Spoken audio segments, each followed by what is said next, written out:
राधे राधे महाराज जी। महाराज जी कृपया मार्गदर्शन करें कि गहरे दुख, निराशा और आध्यात्मिक तृष्णा के बीच में अपने विचारों और मन की पीड़ा को कैसे नियंत्रित करूं।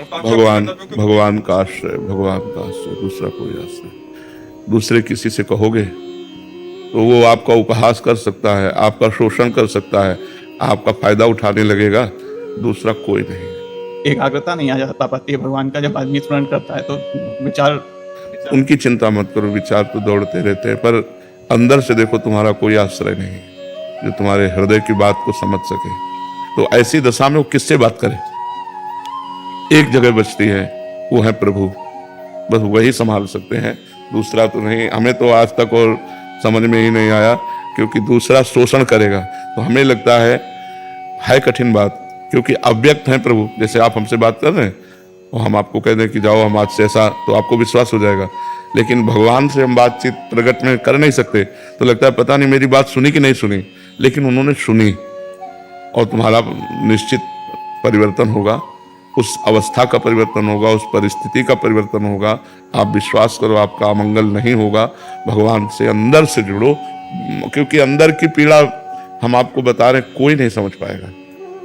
आप भी व्यक्त नहीं कर पाएंगे, कितना व्यक्त करेंगे? कमजोर समझते हैं लोग। हाँ, बहुत मतलब रहीमदास जी ने लिखा है, रहीमन मन की मन व्यथा, रखिए मन में गोए, सुनी ठलई है लोग सब, बांट न लई है कोई। हाँ, तो इसलिए अंदर की बात केवल भगवान से कहो, वही रक्षा करेंगे, वही संभालेंगे।